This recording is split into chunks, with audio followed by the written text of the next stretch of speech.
Hello दोस्तों, स्वागत है आपका मेरे यूट्यूब चैनल परीक्षा प्लान में। तो कैसे हैं आप लोग? आई होप अच्छे होंगे। तो ईवीएस की जो क्लास थर्ड की बुक है वह अपडेट हो गई है, आप सभी लोगों को पता होगा।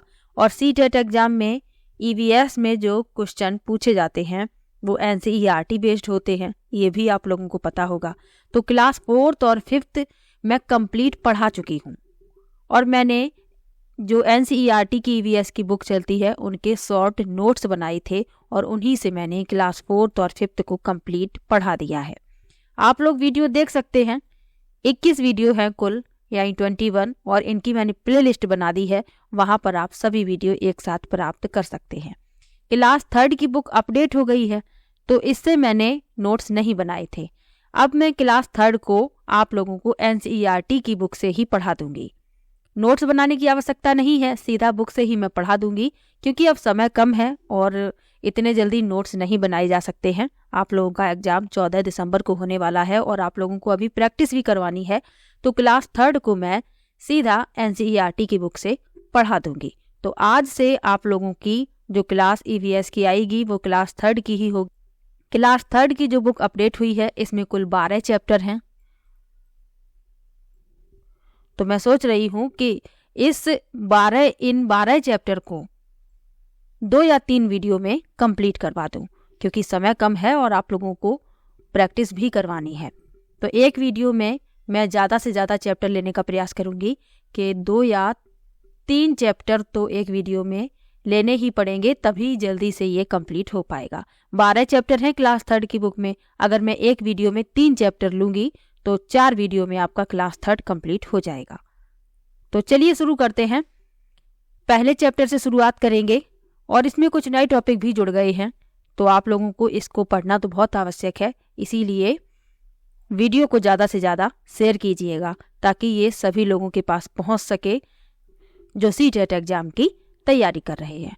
तो चलिए शुरू करते हैं। तो किताब का नाम है हमारा अद्भुत संसार और इसमें हमारे आसपास की दुनिया के बारे में बताया गया है। तो चलिए पढ़ लेते हैं, पहले चैप्टर से शुरुआत करते हैं। तो इकाई 1 है हमारे परिवार और समुदाय, यानी यूनिट 1 में हमारे परिवार और समुदाय के बारे में बताया गया है। तो इसका पहला चैप्टर पढ़ेंगे।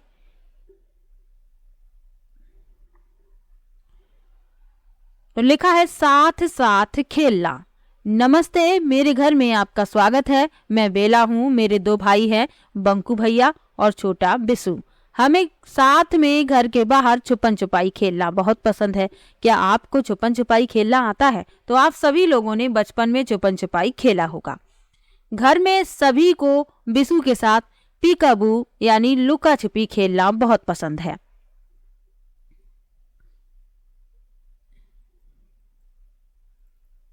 यहाँ आप देख सकते हैं, ये बेला है, ये इसका बड़ा भाई है बंकू और ये छोटा भाई है बिसू। ये इसकी माँ है और ये दादी होंगी। आगे बढ़ते हैं।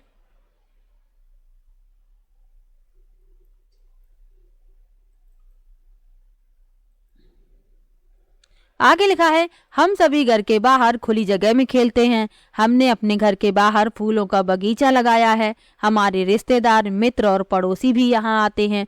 वे बैठते हैं, बातचीत करते हैं, चुटकुले सुनाते हैं और हम सब साथ में बहुत हंसते हैं, क्योंकि हंसना स्वास्थ्य के लिए अच्छा होता है। आगे लिखा है कभी कभी दिन भर काम करने के बाद जब मेरे माता पिता थक जाते हैं तो वे भी यहीं बैठकर आराम करते हैं। हम सभी को शाम के समय एक साथ समय बिताना बहुत अच्छा लगता है। आगे लिखा है मिलकर गाना। बरसात के दिनों में हम बगीचे में बनाए हुए एक छोटे से छप्पर के नीचे बैठते हैं। आपको पता है जब बारिश हो रही होती है तो बाहर बैठने में कितना आनंद आता है। तो छप्पर आप लोगों ने देखे होंगे, ग्रामीण क्षेत्र में छप्पर देखने के लिए मिल जाते हैं। जो भी लोग गांव से हैं उनको पता होगा कि छप्पर जो है गांव में अभी भी रखे जाते हैं। आगे लिखा है हम अंत्याक्षरी और सांप सीढ़ी आदि खेलते हैं। बरसात के दिनों में मेरी माँ और दादी गर्मा गर्म चाय और पकौड़े बनाती हैं। हम सब अपने दादा दादी के साथ बैठकर पकौड़ों का आनंद लेते हैं। कई बार मेरी दादी बरसात के गीत गाती हैं उन्होंने हमें भी कुछ गीत सिखाए हैं, हम भी उनके साथ मिलकर गाते हैं। यानी इनकी जो दादी हैं ये बरसात के समय कुछ गीत गाती हैं और कुछ गीत इन्होंने बच्चों को भी सिखा दिए हैं। तो ये यहाँ पर एक वर्षा का गीत लिखा हुआ है। आगे बढ़ते हैं।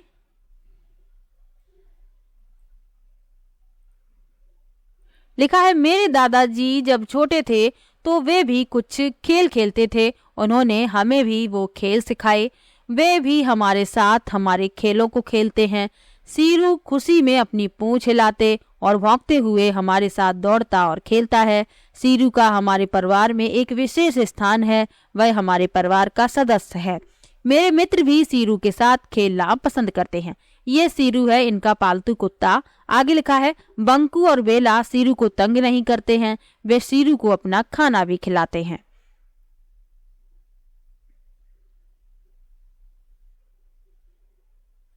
आगे लिखा है, तरह तरह के परिवार, यानी कुछ छोटे परिवार होते हैं, कुछ बड़े परिवार होते हैं, कुछ संयुक्त परिवार होते हैं।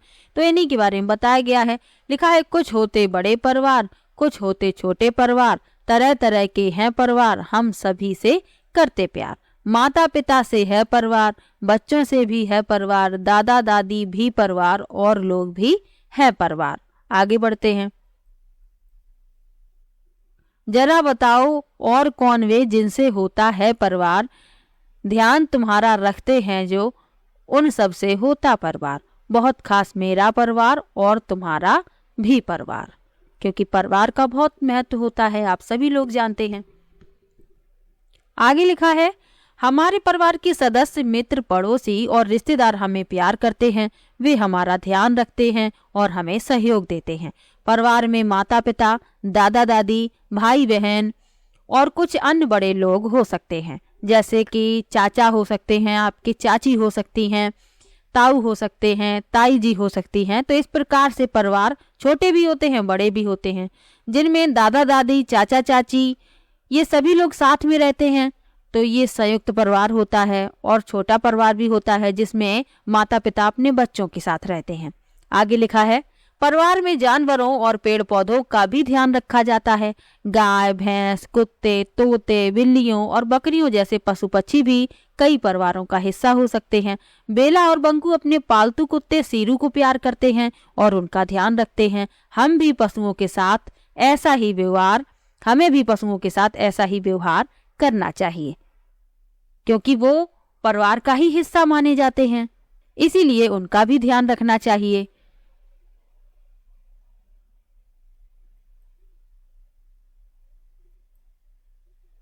आगे लिखा है, हम अपने घर में बहुत से काम मिलजुल कर करते हैं। मेरे बाल लंबे हैं, मेरी दादी जी मेरे बालों में तेल लगाती हैं। मेरे विद्यालय जाने से पहले वह मेरी चोटी बनाती हैं। यह करते समय वे गीत गुनगुनाती रहती हैं, जिससे सुनना मुझे बहुत अच्छा लगता है। मैंने भी उनसे बहुत से गीत सीखे हैं। मेरे माता पिता घर की सफाई और खाना पकाने से लेकर बाजार के सभी कामों में एक दूसरे की सहायता करते हैं। मेरे दादाजी को बागवानी करना बहुत पसंद है।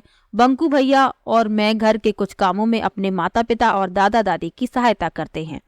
बंकू भैया सब्जियों को साफ करके काटने में सहायता करते हैं और मैं बगीचे में अपने दादाजी की सहायता करती हूँ। मुन्नी हमारी बहुत अच्छी मित्र है। वह और उसकी माँ कुसुम मौसी हमारे घर के पास रहते हैं। कुसुम मौसी बहुत अच्छा खाना बनाती हैं। वह त्योहारों के समय हमारे लिए स्वादिष्ट मिठाइयाँ और विशेष पकवान बनाती हैं। हमारे घर में सभी त्योहारों में वे और मुन्नी हमारे साथ होते हैं। मुन्नी बहुत सुंदर रंगोली बनाती है। वह अलग अलग तरह के सूखे फूलों से बने रंगों का इस्तेमाल करती है। कुछ अवसरों पर वह पत्तों और फूलों का भी इस्तेमाल करती है। इस काम में उसकी सहायता करना मुझे बहुत अच्छा लगता है।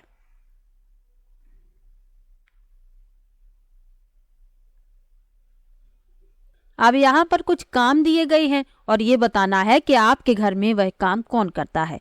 जैसे भोजन पकाने का काम, तो भोजन पकाने का काम जो है मम्मी करती हैं, यानी माता जी करती हैं। पौधों को पानी देना, ये काम कौन करता है? तो आपके यहाँ कौन करता है? मेरे यहाँ मेरे पापा जी करते हैं। चीज़ों की मरम्मत करना, घर की वस्तुओं की मरम्मत करना, बटन टाँकना, तो ये कार्य मम्मी करती हैं, और जिनके घर में दादी होती हैं तो दादी करती हैं। घर की सफाई मम्मी करती हैं और उनके साथ बच्चे भी मिलकर करते हैं, और बाजार से सामान लाने का काम पापा करते हैं। तो इसी प्रकार से आपको भी बताना है कि किस प्रकार आपके घर में ये काम कौन लोग करते हैं। तो ये बच्चों की बुक है, तो इसलिए बच्चों से इस प्रकार के प्रश्न पूछे जाते हैं। आगे बढ़ते हैं।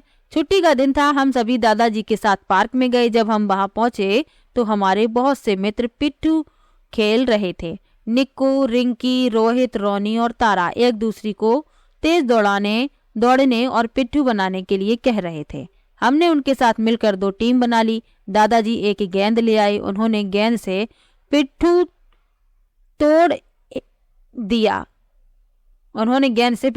तोड़ दिया। सारे पत्थर बिखर गए। हम पत्थरों को एक दूसरे पर रखने के लिए तेजी से दौड़े।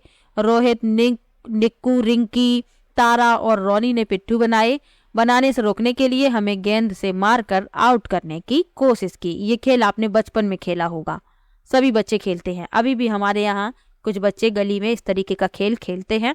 आगे लिखा है, यह बहुत मजेदार था। कुछ समय बाद हमें थकान सी लगने लगी। दादाजी ने हमें कुछ देर आराम करने के लिए कहा। लगभग 20 मिनट के बाद दादाजी हमारे लिए आइसक्रीम खरीद लाए। अब अंधेरा होने लगा था तो हम घर आ गए।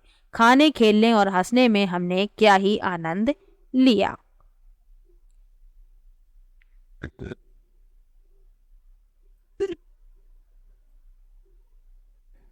तो ये तो पहला लेसन था। इसमें आपको संयुक्त परिवार और एकल परिवार के बारे में जानना है, जो मैंने आप लोगों को बता दिया है। यदि प्रश्न बनेगा तो परिवार से ही बन जाएगा, और कोई भी इसमें ऐसा टॉपिक नहीं है जिससे प्रश्न बन जाए।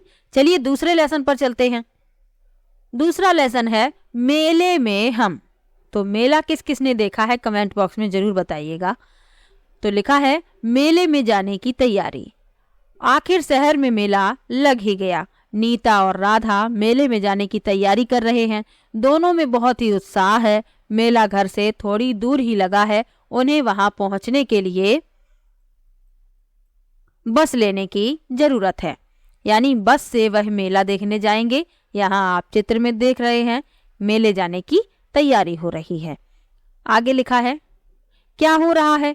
तुम सभी बहुत व्यस्त लग रहे हो, दादी जी ने पूछा। दादी जी, हम मेले जा रहे हैं, आप भी हमारे साथ मेले में चलिए, नीता और राधा ने कहा। मेला? अरे हाँ, तुम्हारी माँ ने भी मुझे साथ चलने के लिए कहा था। मुझे भी जाना अच्छा लगता है, पर तुम जानती हो ना, मेरी टांगें बहुत दुखती हैं, दादी जी ने कहा। इसी बीच नीता के पिताजी भी आ गए। वे बोले, हमारे साथ और भी बहुत लोग जा रहे हैं, हमारे पड़ोसी स्नेहा और रोहित तथा मोहन चाचा और उनका परिवार भी। वे आज ही ट्रेन से आ रहे हैं। आप चिंता न करें, हम सब मिलकर आपका ध्यान रखेंगे। दादी जी ने मुस्कुराते हुए उत्तर दिया, ठीक है, मैं भी चलूंगी। क्या तुमने अपनी पानी की बोतलें भर ली हैं?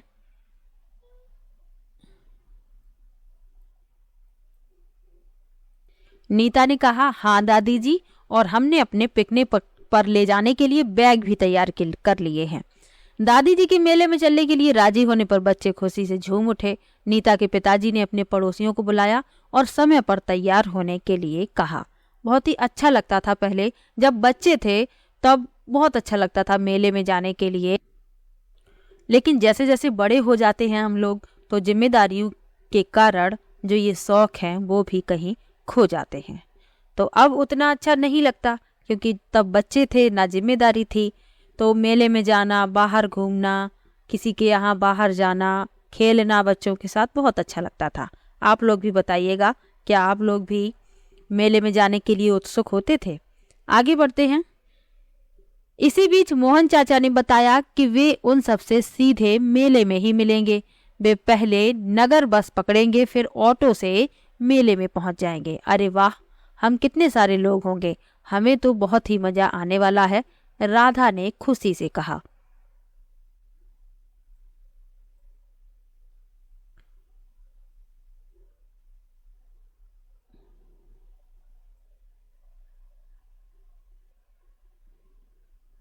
आगे लिखा है, स्नेहा और रोहित नीता के पड़ोसी ही नहीं बल्कि अच्छे मित्र भी हैं। वे भी मेले में जाने की तैयारी कर रहे हैं। माँ स्नेहा जल्दी करो, नीता का परिवार बस आता ही होगा। स्नेहा, माँ मैं लगभग तैयार ही हूँ, बस देख रही हूँ कि मैंने जरूरत की सभी चीजें रख ली है ना। पिताजी बोले अब चलने का समय हो गया है, नीता का परिवार आ गया है। और वे सभी मेले के लिए चल दिए।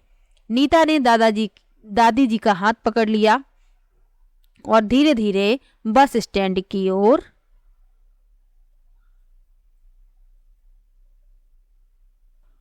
चल दिए। वे सड़क पर दोनों दिशाओं में आते हुए वाहनों पर ध्यान देते हुए चल रहे थे। आप चित्र में भी देख सकते हैं। आगे बढ़ते हैं। 401 नंबर की बस धीरे से आकर रुक गई। बस कंडक्टर और नीता के पिता ने दादी जी को बस में चढ़ने में सहायता की। बस में वृद्ध लोगों के लिए सीटें आरक्षित थीं। दादी जी बहुत आराम से सीट पर बैठ गईं। सभी बस में चढ़ गए। दादी जी के इर्द गिर्द की सीटों पर सब बैठ गए। रोहित के पिता ने आग्रह किया कि सभी की टिकट वे ही ले रहे हैं। उन्होंने कंडक्टर से कहा कृपया 5 बड़ों की और 4 बच्चों की टिकट दे दो। उन्होंने बच्चों को अपनी अपनी सीट पर बैठने के लिए कहा, साथ ही उन्हें सावधान किया कि वे इधर उधर ना कूदें। उन्होंने यह भी कहा कि सुरक्षित रहने के लिए वे अपना सिर और हाथ खिड़की से बाहर ना निकालें।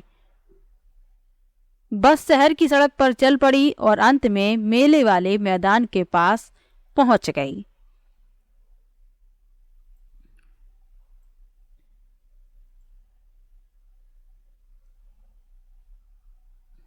यहाँ आप देख सकते हैं ये प्रवेश द्वार है मेले का। ये प्राथमिक चिकित्सा, खोया पाया, मेला सूचना केंद्र, पार्किंग। आगे बढ़ते हैं।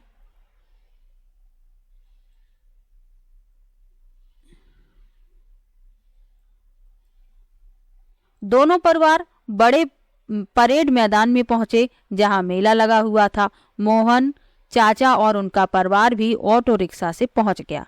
प्रवेश द्वार पर मेले के मैदान का एक नक्शा लगा था। इनमें सभी स्टॉलों की जगह दिखाई गई थी। इसी के पास एम्बुलेंस, पुलिस जीप और आग बुझाने वाली गाड़ी खड़ी थी। वहां पर खोया और पाया बूथ भी बना हुआ था, जिसमें अपनी इच्छा से काम करने वाले लोग यानी स्वयंसेवी बैठे थे। मोहन चाचा और रोहित जल्दी से दादी जी के लिए पहिया कुर्सी लेने गए।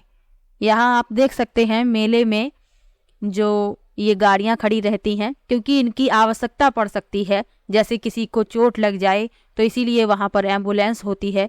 कोई घटना घटित हो जाए तो पुलिस की गाड़ी खड़ी रहती है और फायर ब्रिगेड भी होती है, ताकि आग लग जाए तो उस पर काबू पाया जा सके। आगे बढ़ते हैं।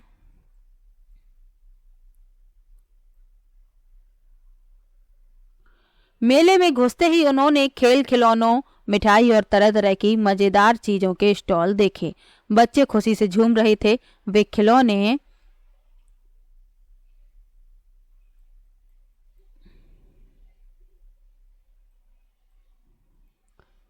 वाले स्टॉल पर गए। वहां उन्होंने लट्टू, कठपुतली, फिरकी और गुड़िया खरीदी। बच्चों ने मेरी गो राउंड और बड़े झूले पर सवारी की। स्नेहा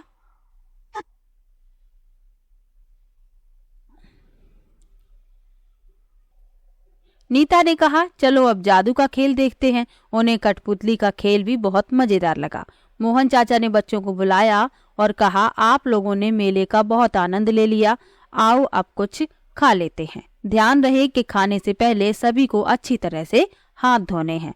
सभी बच्चे पानी वाली जगह पर गए और हाथ धोए। उन्होंने गोलगप्पे, चाट, छोले कुलचे, रबड़ी के साथ गर्मा गर्म जलेबी, कुल्फी और बहुत से स्वादिष्ट व्यंजनों का आनंद लिया। खाने के बाद उन्होंने कचरा कूड़ेदान में डाला। जब वे मेले से बाहर आ रहे थे तो दादी हैरान होकर बोली, देखो बच्चों, वह देखो पुलिस वाली मैडम के साथ कौन है।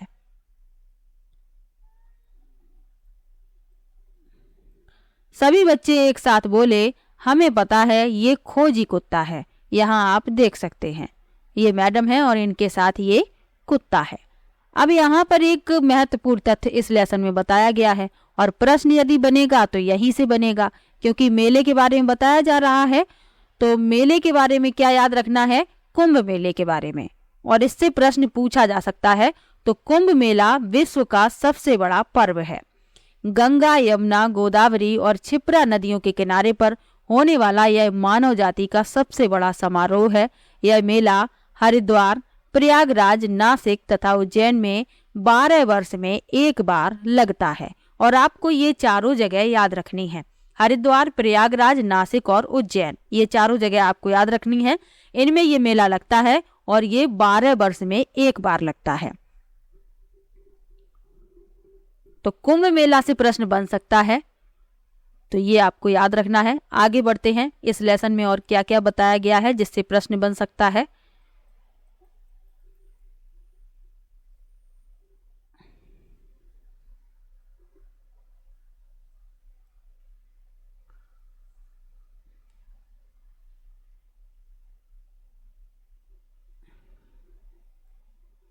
बारे में याद रखना है, मेला लगता है, वहां पर आप खिलौने, खाने पीने की वस्तुएं और भी चीजें खरीद सकते हैं। मेले में एम्बुलेंस, पुलिस वाली गाड़ी और फायर ब्रिगेड खड़ी रहती है ताकि यदि कोई हादसा हो जाए तो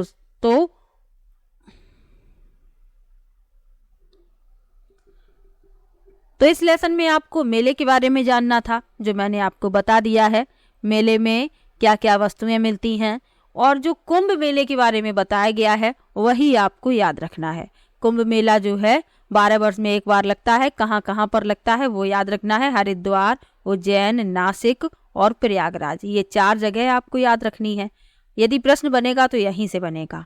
बाकी और इस लेसन में कोई भी ऐसा टॉपिक नहीं दिया गया है जिससे प्रश्न बन जाता है। और मेले में आप देखते हैं कि पुलिस वाली गाड़ी, एम्बुलेंस और फायर ब्रिगेड खड़ी रहती है। यदि आग लग जाए तो आग पर काबू पाया जा सके, किसी को चोट लग जाए तो उसे अस्पताल पहुंचाया जा सके, तो इसलिए ये सब व्यवस्था वहां पर की जाती है। तो इतना ही आपको याद रखना है। चलिए अगले लेसन पर चलते हैं। अगला लेसन है त्योहार मनाएं एक साथ। इसमें फूलों के त्योहार के बारे में बताया गया है, तो चलिए पढ़ लेते हैं। मैं एक ही वीडियो में इसलिए 2 या 3 लेसन ले रही हूँ ताकि जल्दी से इस सिलेबस को कंप्लीट किया जा सके और आप लोगों की प्रैक्टिस भी करवानी है। तो चलिए पढ़ लेते हैं। लिखा है, मेरा नाम ऋषि है, मैं जम्मू का रहने वाला हूँ। मैं अपने माता पिता के साथ हिमालय के पहाड़ों पर घूमने जा रहा हूँ। हम अपने मामा मामी और अपनी ममेरी बहनों चिया और नौनिका के घर जा रहे हैं। वे पहाड़ों के पास ही एक छोटे से गांव में रहते हैं। हम वहां बस से जा रहे हैं।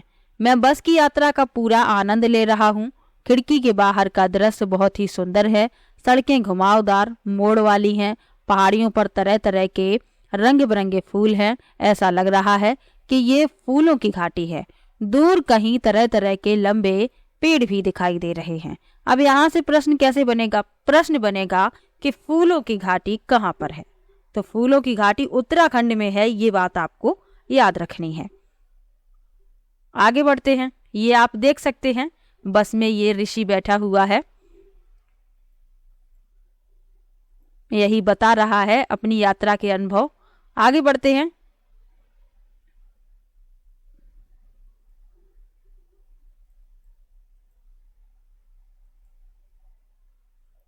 अब इसमें मिलान करना है। लिखा है, स्तंभ आ में दिए गए संकेत चिन्हों को स्तंभ बा में दिए गए उनके अर्थ से मिलाइए।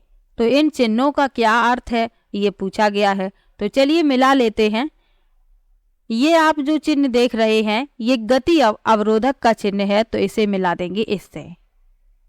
ये लिखा हुआ है यहाँ पर, ये चिन्ह जो आप देख रहे हैं इसका मतलब है कि आगे विद्यालय है, इसे इससे मिला देंगे।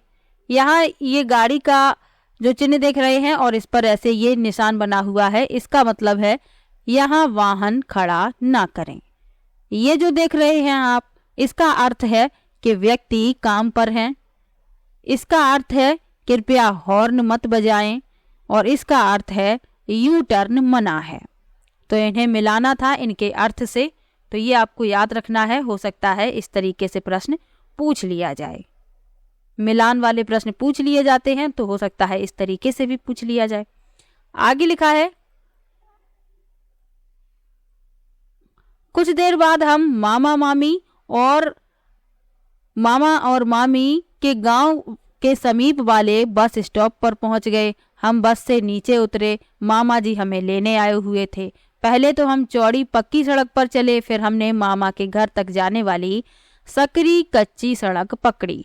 जैसे ही हम उनके घर के अंदर गए, मेरी नज़र उनके बगीचे में लगे रंग बिरंगे फूलों पर पड़ी। मैं उनमें से कुछ फूलों को पहचानता था, जैसे गुलाब, गेंदा और गुड़हल। जो भी हो, मैं इन फूलों की सुंदरता से चकित था। मैंने पहले भी बहुत से फूल देखे थे, पर ऐसे सुंदर फूल कभी नहीं देखे थे। क्या आप मुझे इन फूलों के नाम बता सकती हैं? मैंने नौनिका से पूछा।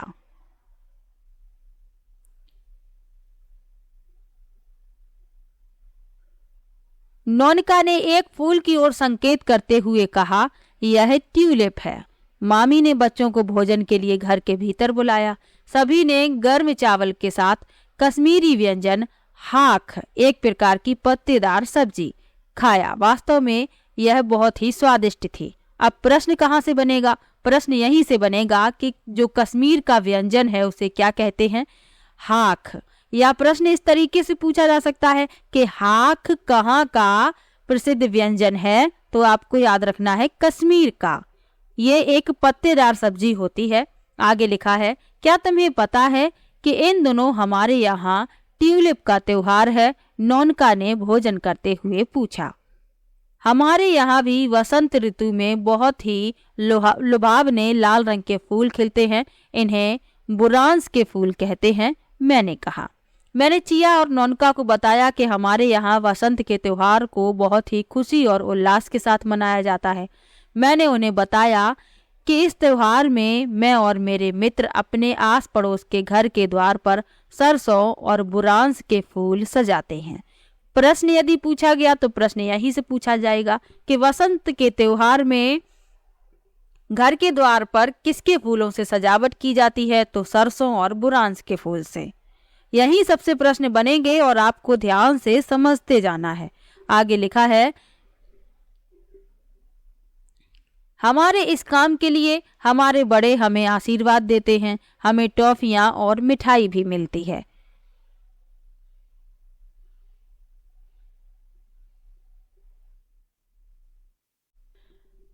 आगे लिखा है, चिया ने बहुत ही उत्साह के साथ बताया, पता है मेरा मित्र वेंकट भी इस मौसम में विशु का त्योहार मनाता है। उसमें अमलतास के बहुत सारे पीले फूलों, सब्जियों, फलों का उपयोग करके विशुकनी बनाते हैं।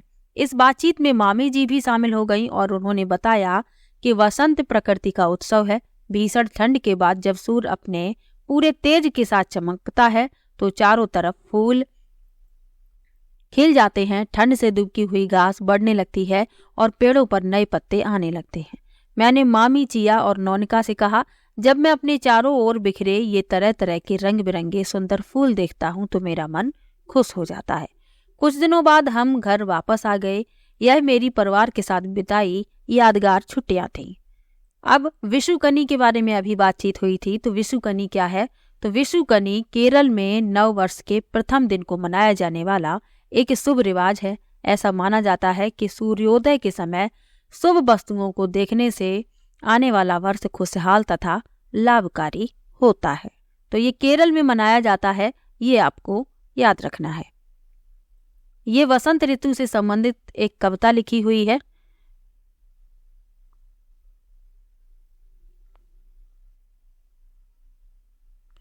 अब यहाँ पर आप देखते हैं कि कुछ व्यंजन लिखे हुए हैं जो त्योहारों पर बनाए जाते हैं, लेकिन किस त्योहार पर बनाए जाते हैं ये आप लोगों को बताना है। जैसे ठेकुआ जो है ये छठ पूजा को बनाया जाता है, ठेकुआ। और ये छठ पूजा जो है बिहार का प्रसिद्ध त्योहार है और इसमें सूर्य देवता की उपासना की जाती है। पीठा जो है ये बिहू जो त्योहार होता है उसमें बनाया जाता है और बिहू असम का प्रसिद्ध त्योहार है।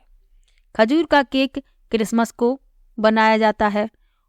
गुजिया होली को, और साद्या ये ओणम जो त्योहार होता है उसमें बनाया जाता है इसे, और ओणम केरल का प्रसिद्ध त्योहार है। होलिगे ये उगादी त्योहार में बनाया जाता है। और सेवैयाँ ईद को बनाई जाती हैं। ये सब आपको याद रखना है, इससे प्रश्न पूछा जा सकता है। और जो उगादी है ये भारत के आंध्र प्रदेश, तेलंगाना, कर्नाटक और गोवा राज्यों में मनाया जाता है, जिसमें होलिगे बनाते हैं। ये होता है होलिगे, यहाँ आप चित्र में देख सकते हैं। अब यहाँ पर एक महत्वपूर्ण तथ्य दिया हुआ है। क्या दिया है? विश्व की सबसे विशाल पर्वतमाला भारत के उत्तरी क्षेत्र में स्थित है, जिसे हिमालय अर्थात बर्फ का घर कहते हैं। विश्व की सबसे ऊंची पर्वत चोटी माउंट एवरेस्ट हिमालय में स्थित है। यह हमारे पड़ोसी देश नेपाल में है। यह चोटी 8,848 मीटर ऊंची है और इससे प्रश्न पूछा जा चुका है। तो ये आपको याद रखना है कि जो विश्व की सबसे विशाल पर्वतमाला है ये भारत के उत्तरी क्षेत्र में स्थित है, जिसे हिमालय कहते हैं। और विश्व की सबसे ऊंची पर्वत चोटी माउंट एवरेस्ट हिमालय में स्थित है और यह हमारे पड़ोसी देश नेपाल में है। इसकी ऊंचाई कितनी है? 8,848 मीटर। आगे लिखा है सरहुल वसंत ऋतु का उत्सव। तो सरहुल उत्सव के बारे में आपको याद रखना है। तो सरहुल त्योहार को झारखंड में वसंत ऋतु में मनाया जाता है। लोग अपने रीति रिवाजों के अनुसार पारंपरिक पोशाक पहनते हैं और साल यानी सखुआ के पेड़ तक जुलूस निकालते हैं। वे साल के फूल और ताजे अंकुरित अनाज लेकर जाते हैं। धरती और सूर्य को आदर व सम्मान के साथ भेंट चढ़ाते हैं। वे ढोल, नगाड़े और दूसरे स्थानीय वाद्य यंत्रों को बजाते नाचते हुए सरहुल मनाते हैं। तो इस लेसन में आपको त्योहारों के बारे में जानना था, वो मैंने आपको बता दिया है। फूलों के बारे में, त्योहारों के बारे में और कुछ खास व्यंजन जो विशेष त्योहारों पर बनते हैं। तो 3 लेसन मैंने आपको इस वीडियो में पढ़ाए हैं। पहले लेसन में परिवार के बारे में बताया था, दूसरे में मेले के बारे में बताया था और तीसरे में त्योहारों के बारे में। यानी एक यूनिट आपकी कंप्लीट होती है। यूनिट फर्स्ट में 3 लेसन थे और तीनों लेसन मैंने पढ़ा दिए हैं। कुल 12 लेसन है, यानी 4 यूनिट हैं। तो एक एक यूनिट मैं एक वीडियो में कंप्लीट करा दूंगी, यानी एक वीडियो में मैं 3 लेसन कंप्लीट करवाऊंगी। तो 4 वीडियो में आपका क्लास 3 जो है कंप्लीट हो जाएगा। तो चलिए मिलते हैं नेक्स्ट वीडियो में। और वीडियो कैसा लगा ये भी कमेंट बॉक्स में ज़रूर बताइएगा। और 4th और 5th वाली वीडियो देख लीजिए। हैंड रिटन शॉर्ट नोट्स से मैंने पढ़ाया है और प्ले लिस्ट बना दी है, वहाँ पर आप सभी वीडियो एक साथ प्राप्त कर सकते हैं। तो चलिए मिलते हैं नेक्स्ट वीडियो में। तब तक के लिए बाय बाय।